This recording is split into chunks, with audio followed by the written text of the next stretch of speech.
Bismillahirrahmanirrahim. Assalamualaikum warahmatullahi wabarakatuh. Waalaikumsalam warahmatullahi wabarakatuh. Alhamdulillahirrahmanirrahim. Puji syukur marilah kita panjatkan kehadiran Allah Subhanahu wa taala.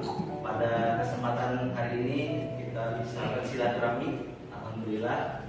Juga salawat serta salam semoga tetap tercurah kepada Nabi Muhammad SAW, kepada keluarganya, sahabat, dan semoga sampai kepada kita.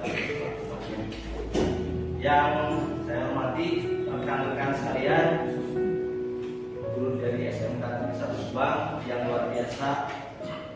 Salam bahagia, salam sejahtera. Semoga kita semua diberikan selalu kesehatan, diberikan keberkahan, dan kemudahan kelancaran segala aktivitas kita.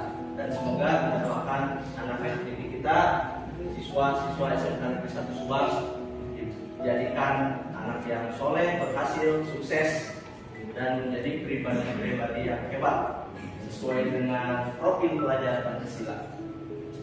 Rekan-rekan sekalian, alhamdulillah pada kesempatan ini saya ingin sedikit berbagi dengan bapak-bapak ibu sekalian, karena beberapa saat yang lalu alhamdulillah saya telah melaksanakan beberapa aksi nyata yang diterapkan di lingkungan kelas dan sekolah, sehingga pada kesempatan ini saya ingin berbagi dengan rekan-rekan, sehingga dengan sesi berbagi ini barangkali bisa menjadikan refleksi, bisa menjadikan evaluasi, juga barangkali ada masukan-masukan yang perlu kita perbaiki ke depannya, sehingga yang selanjutnya bisa semakin disempurnakan. Dan berharap juga semoga bisa sesi berbagi ini bisa menjadi inspirasi untuk bisa diterapkan juga hal-hal yang baiknya di kelas-kelas yang Bapak Ibu baiklah Bapak Ibu sekalian, kita mulai saja dengan aksi nyata saya di budaya positif yang saya coba terapkan di lingkungan kelas, lingkungan komunitas, dan lingkungan sekolah. Pada aksi nyata ini, di mana yang melatar belakanginya adalah berdasarkan filosofi pendidikan nasional Bapak Pendidikan kita, yaitu Bapak Ki Hajar Dewantara, di mana beliau mengungkapkan mengenai filosofi pendidikan, bahwa pendidikan itu merupakan sebuah tuntunan tumbuh kembangnya anak sesuai kodratnya. Jadi anak tumbuh berkembang dengan baik sesuai kodratnya, sebagaimana yang dicontohkan oleh Bapak Ki Hajar Dewantara, bahwa tumbuh kembangnya anak ini itu diibaratkan seorang petani, seorang petani menanam padi. Dia merawat, memberi pupuk sampai subur sehingga tanaman padinya tumbuh menjadi padi yang sempurna. Bukan menjadi dari tanaman padi menjadi jagung atau tanaman lainnya. Jadi tidak bisa mengubah kodratnya padi menjadi jagung, tapi hanya bisa merawat dan memberinya pupuk sehingga tumbuh subur. Nah, itulah filosofi pendidikan Ki Hajar Dewantara, sehingga tumbuh kembangnya anak itu bisa menjadi manusia yang unggul, sebagaimana sekarang yang sedang diprogramkan, yaitu pribadi yang memiliki karakter profil pelajar Pancasila. Karakter-karakternya yang mencerminkan filosofi pendidikan Ki Hajar Dewantara. Sehingga hal ini melatar belakangi untuk kita menggalakkan perubahan positif agar terjadi perubahan yang baik. Tujuannya yaitu untuk menciptakan atau mewujudkan pribadi siswa yang sesuai dengan profil pelajar Pancasila. Di mana aksi nyatanya saya melakukan dengan kegiatan-kegiatan yang sederhana seperti mensosialisasikan budaya positif ini kepada siswa, kepada kepala sekolah, rekan guru, dan termasuk ini pun adalah salah satu bagian dari sesi berbagi seperti itu. Hal-hal positif apa saja, sederhana tapi konsisten, kontinu, yaitu dari mulai adanya penerapan budaya 5S, senyum, sapa, salam, sopan santun, berdoa sebelum pembelajaran. Ini terkadang kalau tidak konsisten, ini hanya sebatas program. Tapi dengan pendampingan kita sebagai guru, insya Allah akan menjadi budaya. Karena kalau tidak dibiasakan, ini tidak akan menjadi budaya. Di antara tindakan aksi nyata ini, selain budaya 5S ini adalah membuat suatu kesepakatan kelas dulu. Keyakinan kelas yang disusun berdasarkan nilai-nilai moral. Jadi diajak diskusi siswa dengan guru di kelasnya, nilai-nilai baik apa saja yang bisa diangkat, sehingga mereka menjadikan suatu budaya positif ini bukan karena keterpaksaan, bukan karena terpaksa, takut oleh suatu hukuman atau ingin sesuatu mencapai tujuan. Nah, kalau lebih luhurnya sesuai dengan ajaran agama kita, mungkin ini adalah keikhlasan barangkali. Melaksanakan hal baiknya keikhlasan, bukan ingin mencapai suatu tujuan. Sehingga siswa diarahkan kepada suatu kesadaran. Berdoa, mengaji, melaksanakan kebersihan kelas, dan lain-lain. Nah, dan sebelumnya saya juga sebelum melaksanakan aksi nyata ini berdiskusi dengan kepala sekolah mengenai aksi nyata ini. Saya berdiskusi, meminta masukan-masukan seperti apa kepada Bapak Kepala Sekolah dan meminta arahannya sehingga saya bisa menerapkannya di lingkungan. Bisa disimak video berikut ini.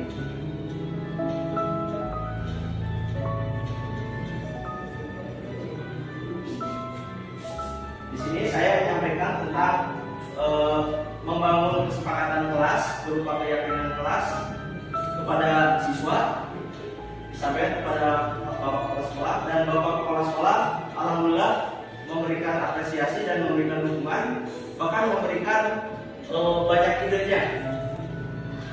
Silakan digali lagi dari siswa apa saja, sehingga siswa dalam menyelesaikan tugas-tugas belajarnya, menyelesaikan pekerjaannya, kehadirannya, itu mereka tumbuh dengan kesadaran. Digawangi oleh kita sebagai motornya, sebagai guru, sebagai penggerak mereka, dan sebagai motivator mereka, dan sebagai teladan bagi mereka.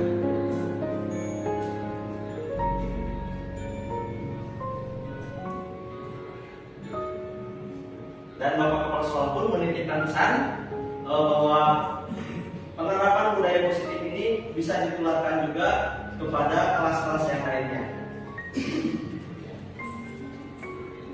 Sehingga diharapkan dengan komunitas kecil satu kelas perubahan positif, kemudian kelas di sampingnya juga terjadi perubahan positif, sehingga beberapa kelas sampai kepada seluruh kelas terciptanya budaya positif, sehingga diharapkan lingkungan sekolah pun akan berdampak pada perubahan positif yang luar biasa dari program ini.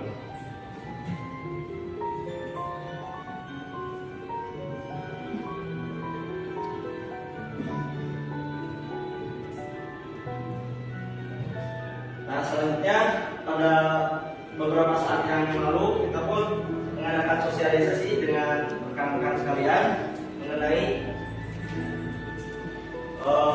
program dan rencana atau rancangan tindakan aksi nyata saya yang pada saat beberapa waktu lalu saya sampaikan di antara bapak-bapak juga.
dengan demikian Bapak Ibu sekalian, video sosialisasinya.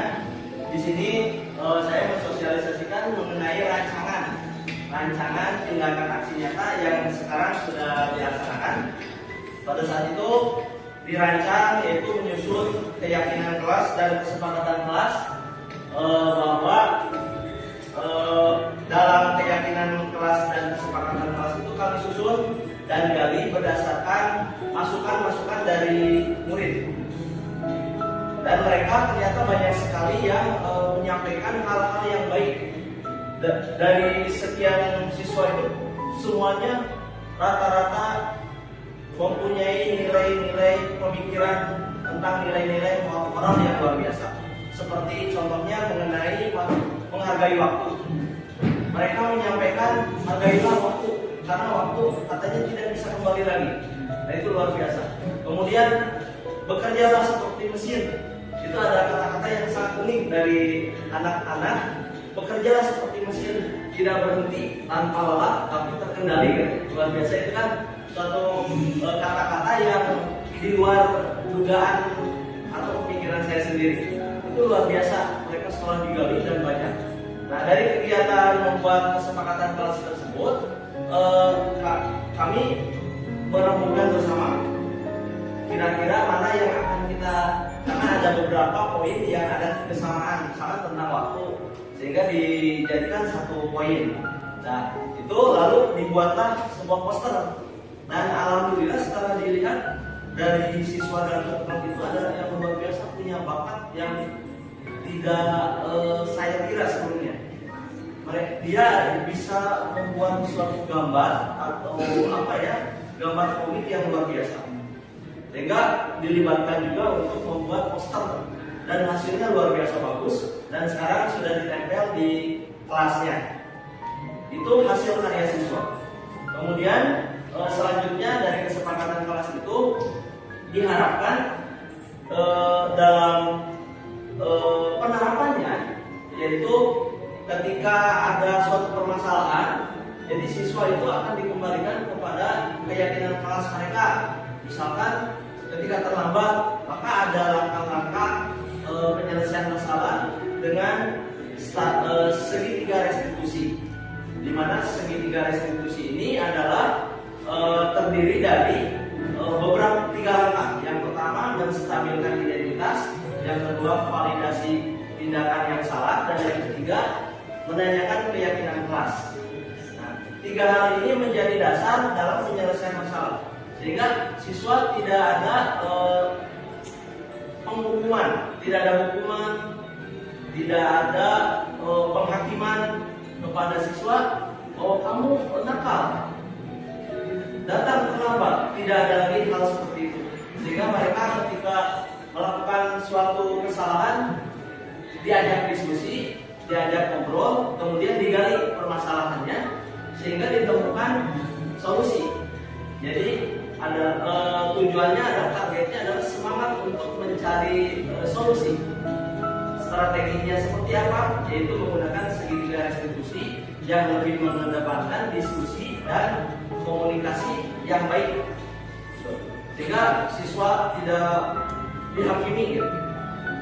Dan alhamdulillah setelah dipraktekkan pada demonstrasi kontekstual sebelumnya, ada 2 siswa yang terlambat,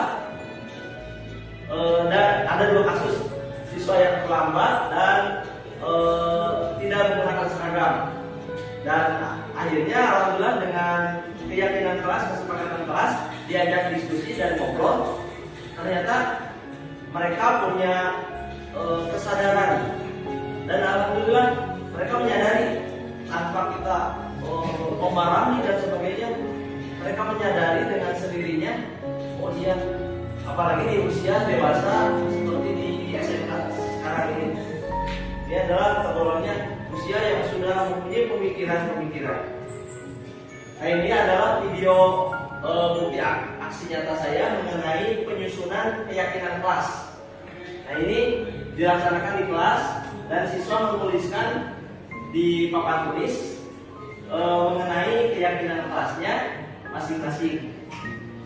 Nah, ini semuanya diakomodir nilai-nilai yang akan diangkat apa saja, semuanya dituliskan. Dan teknisnya saya membagikan kertas kepada siswa untuk ditulis dan silakan merenung sejenak gitu. Kemudian siswa sambil berpikir apa gitu ya. Lalu dituliskan. Setelah dituliskan baru mereka mempresentasikannya di depan rekan-rekannya masing-masing. Kemudian dituliskan di papan tulis setelah disepakati bersama. Dan setelah dituliskan di papan tulis tersebut, lalu kami membuat poster agar tampilannya lebih menarik. Maka kita cari yang kreatif, kita tempel. Dan itu sebagai ciri khas lah. Mungkin setiap kelas mempunyai keyakinan kelas berbeda-beda, tidak apa-apa, sesuai yang disepakati di kelasnya masing-masing. Jadi Bapak Ibu juga dapat menerapkannya di kelas masing-masing sesuai dengan apa yang ada dalam pikiran mereka. Sehingga dengan pembiasaan seperti ini diharapkan terjadi perubahan sedikit demi sedikit. Karena tidak mungkin juga perubahan itu drastis secara langsung di kelas itu, pasti perlu proses, apalagi dengan perubahan ya atau hal-hal yang baru. Nah, nanti siswa juga nanti dengan prosesnya itu kita berikan apresiasi. Nah, jadi dalam budaya positif ini pemberian apresiasi, ya, tidak dengan pemberian hukuman. Apapun yang dilakukan siswa kita perlu apresiasi. Jadi sehingga mereka merasa ide saya itu ternyata ya berharga lah. Apapun, sekecil apapun yang ide dari murid-murid kita itu sesuatu yang berharga. Jadi tidak menjadikan mereka tidak mampu atau tidak bisa dan lain sebagainya. Mereka semuanya memiliki pemikiran-pemikiran yang luar biasa. Ya, sehingga kita dapat berkolaborasi dengan mereka untuk menyelesaikan memberikan solusi dari permasalahan-permasalahan yang mereka hadapi, terutama di permasalahan pembelajaran. Nah, ini ada video mengenai membuat daftar atau poster keyakinan kelas bersama-sama. Alhamdulillah ini mereka menyusunnya dengan sangat baik dan sudah ditempel. Lalu setelah itu melakukan komitmen bersama di kelas tentang kesepakatan kelasnya. Ya.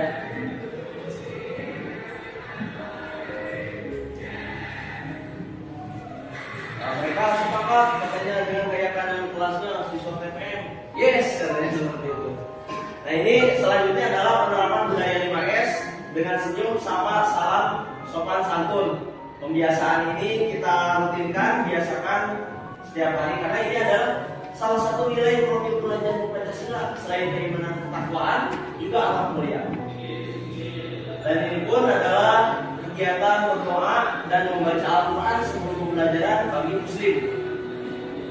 Dan di kelas kebetulan semuanya Muslim, sehingga kami menerapkan membaca Al-Quran bersama. Nah, apabila ada yang non-Muslim, mungkin kita pun harus menghargai mereka dengan memberikan kesempatan untuk membaca kitab mereka. Dan ini ada dokumentasi sholat berjamaah bagi Muslim di masjid sekolah. Selanjutnya adalah melaksanakan kebersihan kelas dan fakting jurusan yang dilakukan bersama-sama dengan mereka, sehingga kita juga menjadi teladan, memberi contoh. Kalau membersihkan kelas itu yang baiknya bagaimana, standarnya bagaimana, lantainya bersih, kacanya bersih, kolong meja bersih, seperti itu. Sehingga diharapkan dengan penggunaan ini mereka akan terarah.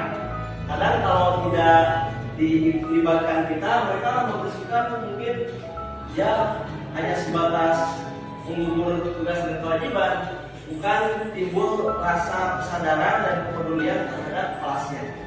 Nah, seperti itu. Dan di sini kami memang ada yang namanya penerapan kebersihan di publik jurusan. Ciri khas lainnya. Jadi setiap jurusan mempunyai wilayah kebersihannya masing-masing dan mereka pun dilakukan absen, ada absennya ya sebagai bentuk bukti tentang kehadiran mereka.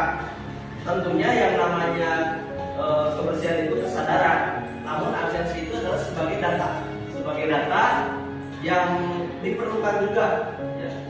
Selain sebagai motivasi bagi mereka, juga data itu sebagai bukti bahwa kita menerapkan prosedur.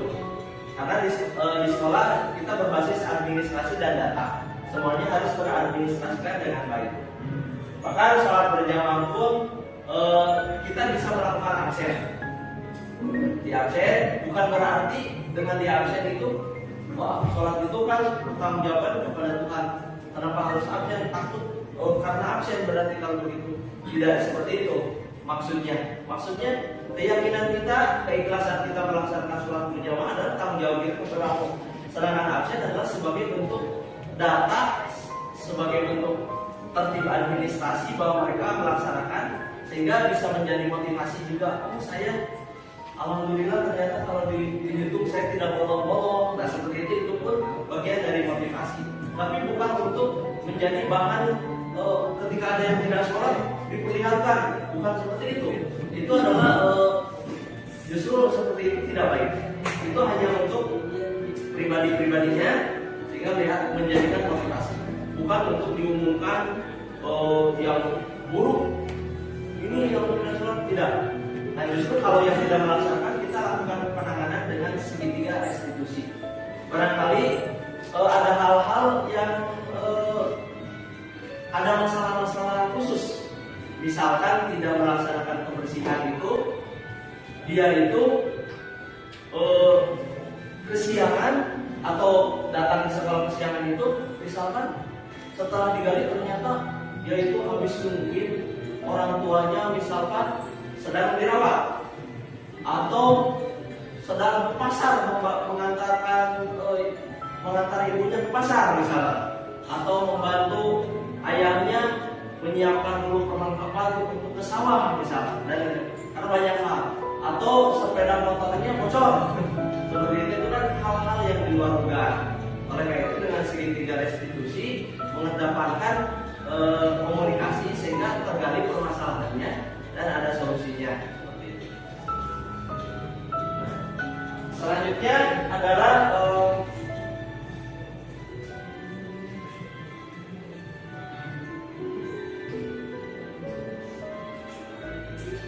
kehadiran tepat waktu di kelas. Ini saya lakukan juga dengan mengabsen. Bahkan di absen diberikan jam kedatangan, gitu ya. Sehingga kedatangan siswa itu di kelas akan terlacak. Oh, jam pelajarannya jam 7.00. Dia datang jam 6.45. Wah, luar biasa.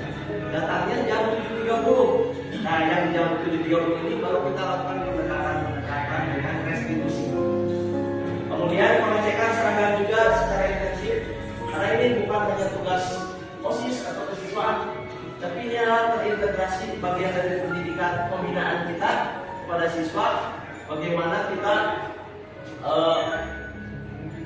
mengarahkan mereka agar tertib dalam berpakaian seperti itu.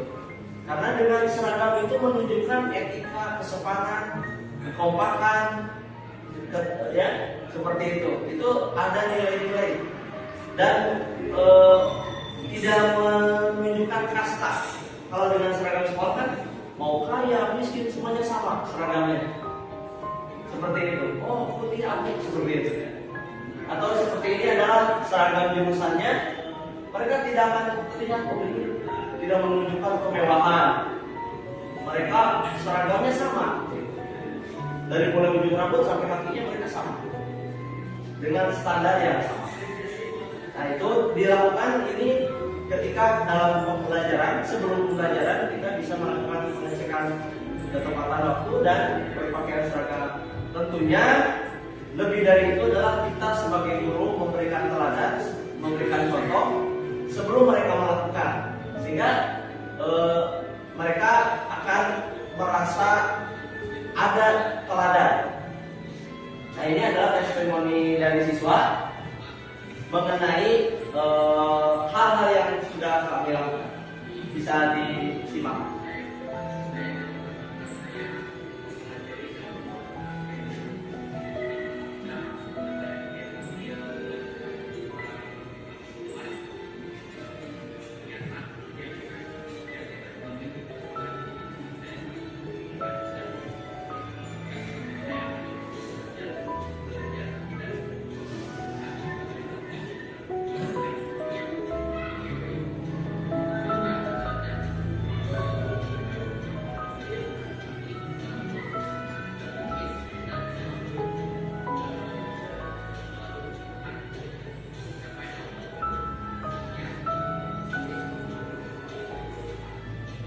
Ini oleh saudara Akmal, dan ini terima kasih kepada Bapak Johan juga sudah memberikan testimoninya.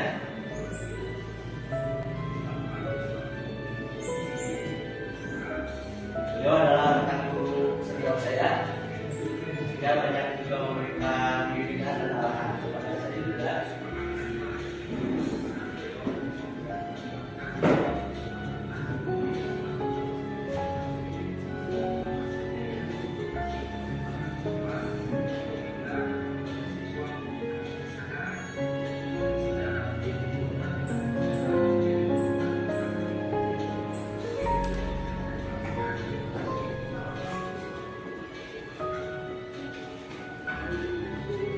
Nah, untuk aksi nyatanya demikian dokumentasinya. Namun di sini juga ada sampel untuk contoh penyelesaian kasusnya, Pak. Di sini barangkali saya ingin berbagi ini. Saya membuat penyelesaian kasus yang saya dokumentasikan menggunakan segitiga restitusi.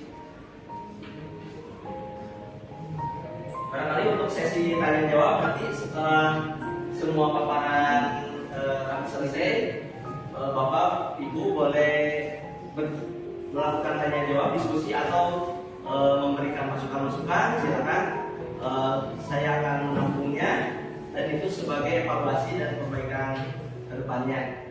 Bapak Ibu sekalian juga bisa menuliskannya dan nanti di sesi tanya jawab bisa menyampaikannya. Nah, ini sedikit saya akan melihatkan tentang aksi nyata penerapan demonstrasi kontekstual dalam penanganan masalah di kelas.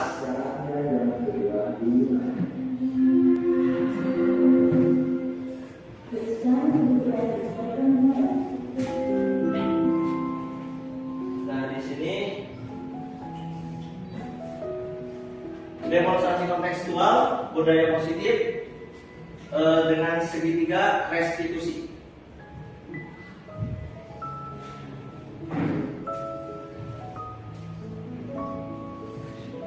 Jadi tujuan pembelajarannya saya mempraktekkan mengenai penerapan segitiga restitusi dengan murid di sekolah.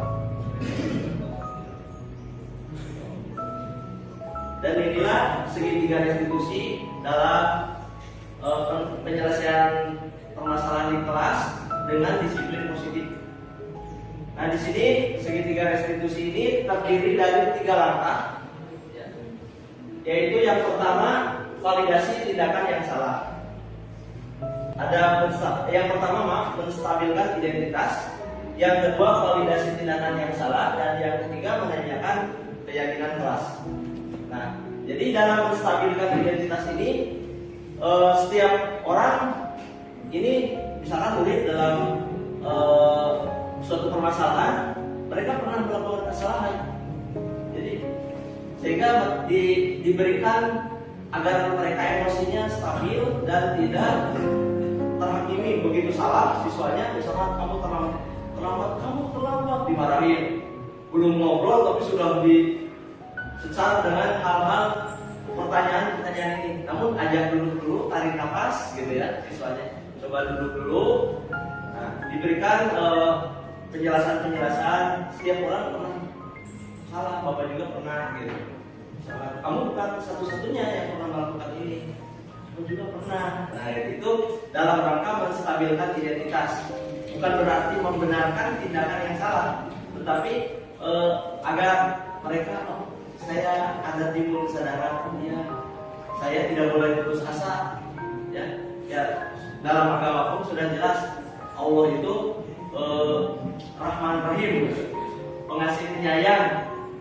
Semua makhluk pun begitu berdosanya tidak dihukum begitu saja, tapi Allah memberikan kesempatan kita untuk memperbaiki. Nah, sehingga dalam menstabilkan identitas itu kita juga tidak berposisi sebagai hakim. Tuhan saja tidak di dalam hukum, tapi memberikan kesempatan untuk perbaikan dan menyadarinya. Nah, ini dengan menstabilkan identitas ini, siswa atau murid ketika bersalah itu, diajak ngobrol dulu, tarik nafas gitu. Kemudian kamu bukan satu-satunya yang pernah melakukan ini. Gitu. Nah, setelah itu langkah berikutnya adalah validasi tindakan yang salah. Nah, di sini kita akan menanyakan dan menggali. Nah, kamu tentunya punya alasan mengapa melakukan itu. Nah, kita gali. Kalau alasannya memang dia misalkan tadi terlambat ban motornya bocor, nah itu kan bukan sesuatu, jadi tindakannya bukan suatu kesengajaan kan, seperti itu. Nah, ada juga yang maaf saya memang males sekolah, nanti akan terungkap dalam validasi tindakan yang salah. Di sini akan muncul dalam validasi tindakan yang salah itu, dia itu alasannya memang dia sengaja atau tidak sengaja. Semuanya kita akomodir dan tidak dihakimi. Kamu ini. Nah, selanjutnya, di sini adakah cara yang lebih efektif untuk mendapatkan apa yang kamu butuhkan? Nah, dengan validasi tindakan yang salah tadi, misalnya dengan sengaja komunikasi lagi, digali lagi, seperti itu. Nah, itu validasi tindakan yang salah. Tindakan yang salahnya divalidasi gitu ya. Dia sengaja, tidak sengaja, dan lain sebagainya. Tapi tidak dihakimi, seperti itu. Kita dengarkan saja apa yang diungkapkan, digali dengan pertanyaan-pertanyaan yang positif. Kemudian yang terakhir adalah menanyakan keyakinan.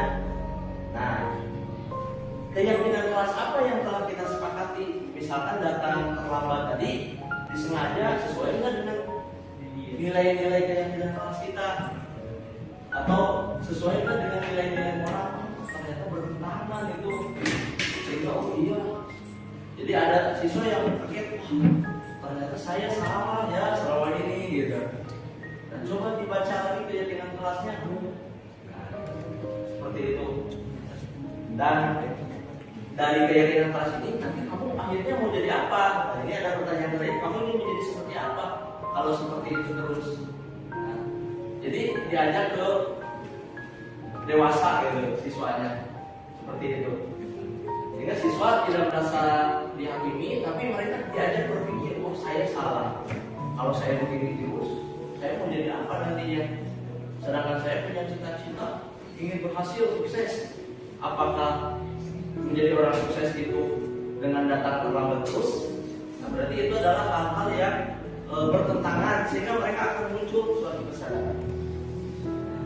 Nah, selanjutnya di sini ada video dokumentasinya. Nah, kasus yang saya temukan yang pertama adalah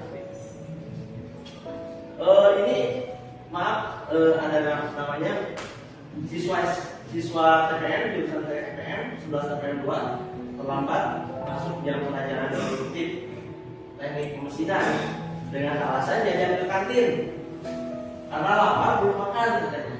Nah, di sini saya menggunakan langkah segitiga restitusi untuk menyelesaikannya dengan posisi kontrol saya sebagai manajer, tidak sebagai penghukum, karena posisi kontrol, maaf sedikit diulas. Posisi kontrol itu ada beberapa menurut para ahli. Yang pertama dari mulai penghukum, pembuat merasa bersalah, posisi manajer, dan lain sebagainya. Nah, saya mengambil posisi sebagai manajer karena posisi manajer ini akan dikembalikan kepada prosedur, ya, prosedur tugas dan lain sebagainya. Kalau menghukum, ya itu tadi, itu hal yang harus kita hindari. Kamu terlambat, kamu terlambat, ulang lagi. Nah, itu sudah tidak terjadi lagi seperti itu. Kalau dengan kontrol manajer sebagai siswa, bagaimana prosedurnya di sekolah, gitu ya, dikembalikan lagi kepada poin-poin nilai-nilai yang disepakati. Nah, seperti tadi sudah dijelaskan menggunakan langkah menstabilkan identitas, validasi tindakan yang salah, dan menanyakan keyakinan. Nah, di sini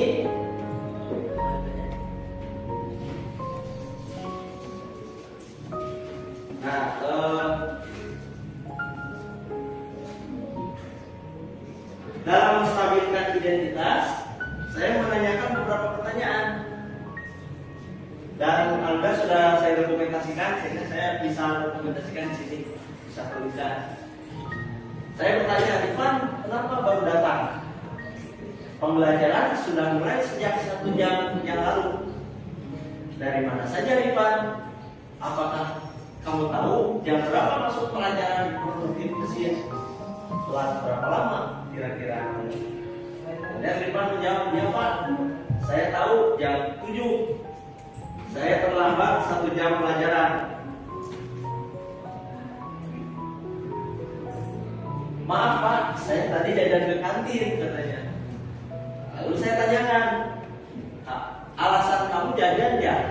Bukankah jajan ada waktunya saat jam istirahat? Lalu Rifan lagi jawab, ya Pak, saya tahu, saya lapar, belum sarapan katanya, seperti itu. Lalu kata saya, baiklah kalau begitu.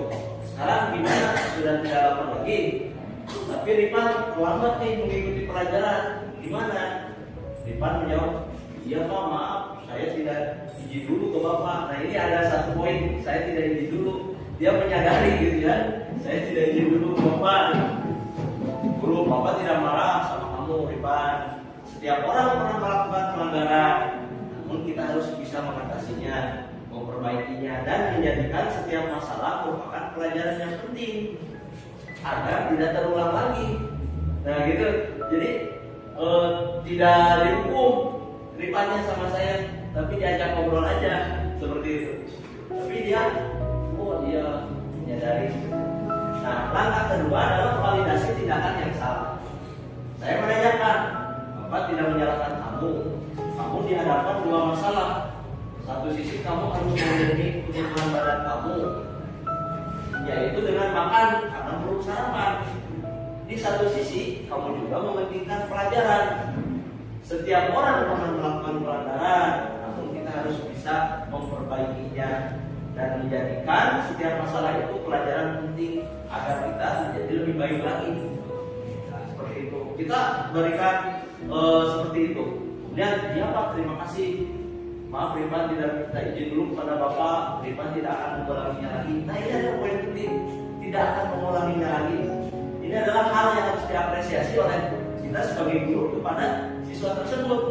Jadi, sehingga mereka dihargai. Jadi ada upaya dari tidak, walaupun misalkan hanya baru kata-kata, tapi kita apresiasi dengan kata-katanya itu. Walaupun nanti juga kita pantau dalam kelasnya juga. Oh, ternyata ada perubahan. Seperti itu. Kemudian yang ketiga, sikap penyesalanmu merupakan tindakan yang sangat baik. Namun konsekuensinya Rifan tadi tertinggal pelajaran, gitu ya, beberapa jam. Bagaimana solusinya? Sehingga saya pun nanyakan lagi, karena posisi manajer kan begitu. Terus solusinya kamu bagaimana? Tadi ketinggalan tema tentang, sudah beberapa tema ketinggalan. Kamu gimana solusinya? Dia mikir, oh saya harus gimana ya? Gitu. Yang penting pelajaran tercapai. Rifan, iya Pak, saya akan meminta bantuan teman agar bisa membantu ketinggalan saya. Baiklah kalau begitu. Lalu kita arahkan satu dengan teman yang mana gitu, seperti itu. Nah, yang terakhir adalah menanyakan keyakinan. Bagaimana permasalahan kamu tadi jika dikaitkan dengan keyakinan kelas kita? Mau setiap anggota kelas Oh ya, ini pentingnya disiplin terhadap waktu. Kata Rifat, benar Pak, tentang keyakinan kelas kita ya pentingnya disiplin waktu dan bertanggung jawab, dan tindakan saya salah, tidak sesuai dengan keyakinan kelas. Agar guru betul sekali Rifat sudah mengingat tentang keyakinan kelas kita bahwa untuk menjadi orang yang sukses kita harus memiliki nilai-nilai yang baik dan positif. Nilai positif apa itu Rifat? Ya Pak, nilai bertanggung jawab, menghargai waktu gitu. Baiklah kalau gitu, silakan bergabung lagi dengan temannya untuk melanjutkan pelajaran. Nah di sini ada videonya yang sudah saya rekam.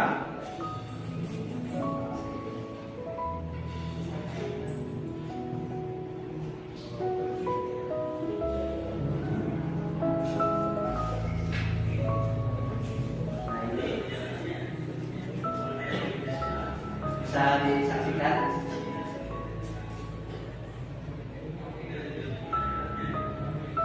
Sedang belajar, semuanya sedang diskusi, tiba-tiba lagi belajar muncul yang terlambat gitu.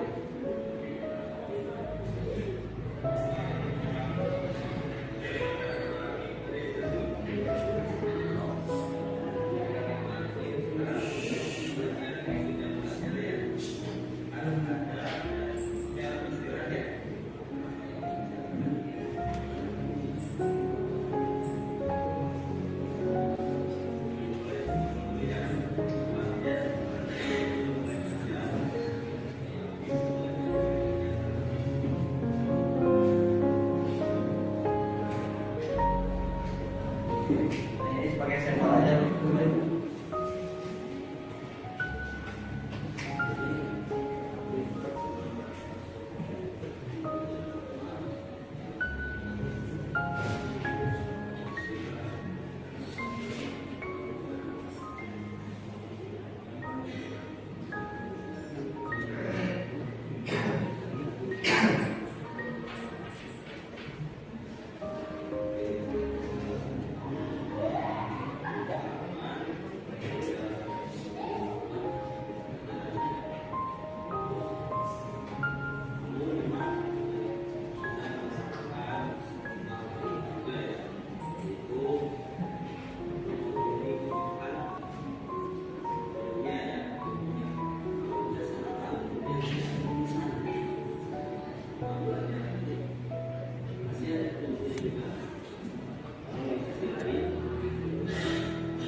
tadi juga, sehingga ini diharapkan menjadi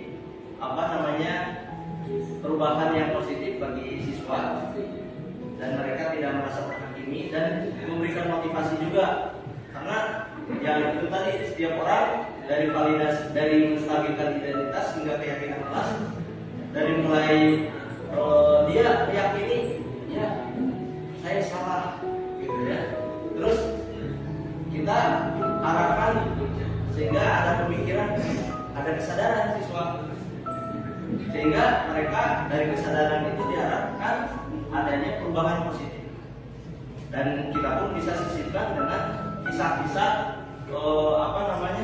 inspiratif lah. Kalau misalkan Muslim, contohnya betapa banyak para sahabat Nabi misalkan yang dulunya sebelum masuk Islam mereka memerangi Islam seperti itu. Bahkan sahabat terdekat Nabi aja Umar bin Khattab itu ingin membunuh Nabi pada saat itu. Tetapi sekarang menjadi pembela Nabi dan matinya dan meninggalnya, wafatnya di samping Nabi makamnya. Nah, itu adalah kisah motivasi yang bisa kita bangun pada sesuatu. Saya juga bisa. Nggak apa-apa mantan nggak baik, tapi menjadi baik gitu. Daripada yang baik menjadi tidak baik, nah itu terjadi penurunan, dan itu lebih berbahaya. Itu sangat berbahaya. Karena kita kembalikan, ada kesempatan selama napas masih kita hirup, berarti Tuhan masih memaafkan kita dan memberikan kesempatan kepada kita untuk memperbaikinya, dan berharap dia menjadi orang sukses nanti sesuai dengan filosofi pendidikan Ki Hajar Dewantara, bahwa menuntut tumbuh kembangnya anak sesuai kodratnya untuk mencapai kebahagiaan keselamatan. Ternyata sesuai dengan keyakinan kalau kita sebagai Muslim, kita berdoa Rabbana atina fid dunya hasanah wa fil akhirati hasanah wa qina adzabannar. Itu supaya bahagia selamat dunia akhirat. Jadi filosofi pendidikan Ki Hajar Dewantara itu ternyata sudah mengarah selain kehidupan lingkungan kelas, bermasyarakat juga sampai ke sananya gitu. Ada bekal nanti gitu. Ternyata filosofi pendidikan Ki Hajar Dewantara kenapa menjadi satu simbol pendidikan nasional kita, tujuannya dan alasan. Demikian. Nah, Bapak Ibu sekalian, itu sedikit sharingnya. Nah, barangkali ada di sesi berbagi ini, maka untuk diskusinya saya mempersilahkan paling tidak beberapa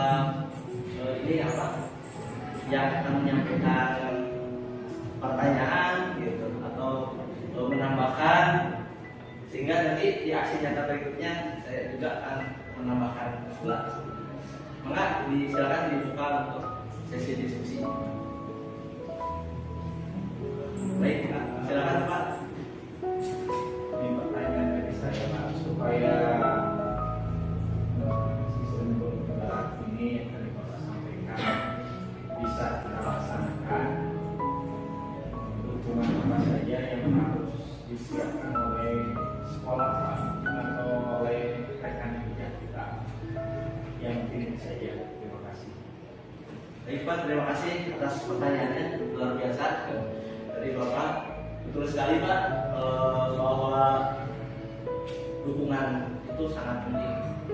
Karena kalau tidak ada dukungan,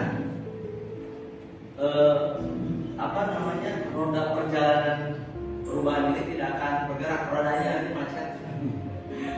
Seperti kita mengendarai kendaraan, kalau tidak ada dukungan, dari rodanya tidak dikasih oli, relnya, jalannya rusak, itu akan tersendat-sendat. Sehingga dukungan apa saja, semua stakeholder yang ada di sekolah itu adalah yang kita butuhkan.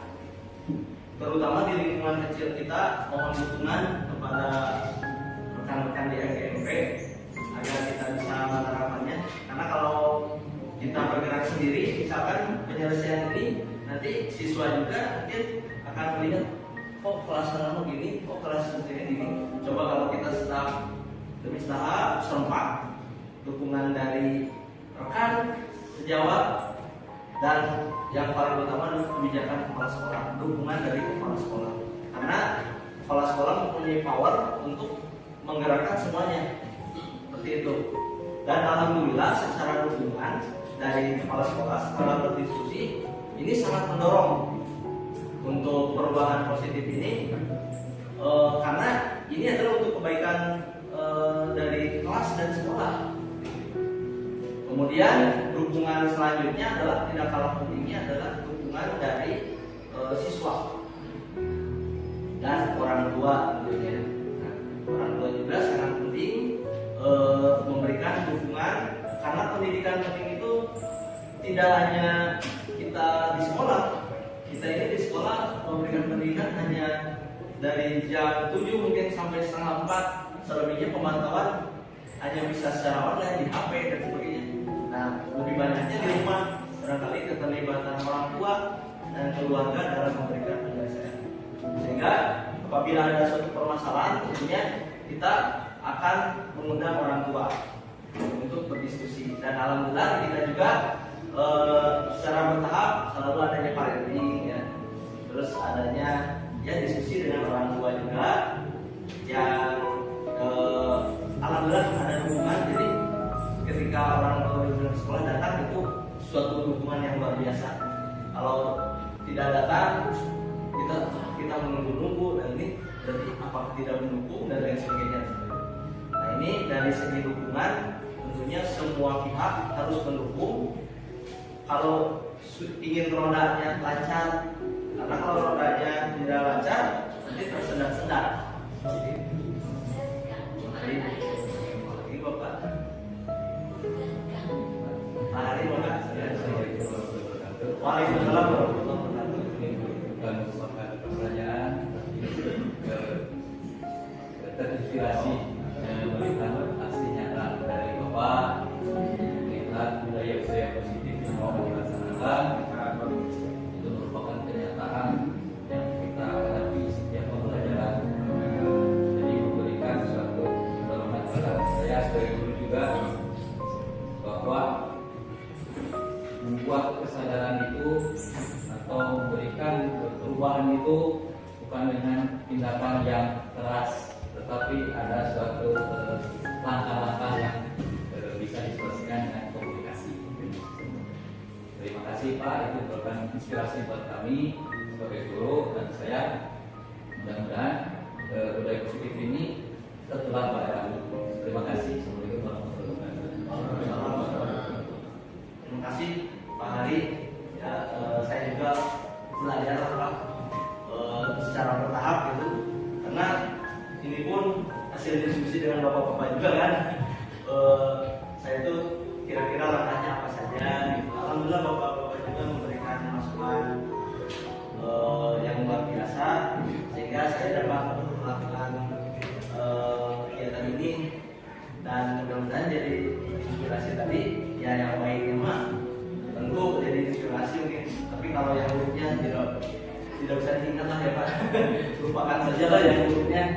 Kalau ada ya hal yang tidak baiknya, tentunya saya sebagai manusia juga banyak kekurangan dan tidak sempurna, ya, tidak sempurna yang dibayangkan, karena kesempurnaan hanya milik Yang Maha Kuasa. Nah, tentunya saya hanya bisa secara bertahap menerapkan langkah-langkah kecil ini.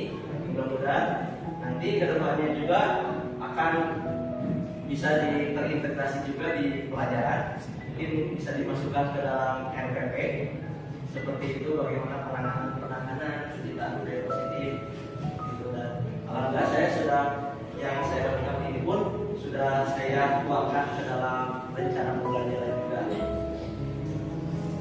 Ini ada lagi Pak.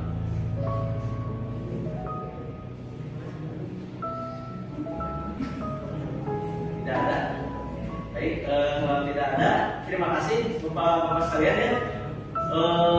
Terima kasih atas waktunya ya, apresiasi, dan semoga apa yang kita lakukan hari ini mendapatkan keberkahan mendapatkan nilai yang baik, ada mendapatkan pahala di sisi Allah Taala, dan Bapak Ibu sekalian juga diberikan kemudahan kelancaran dalam melaksanakan segala aktivitas dan melakukan perubahan positifnya.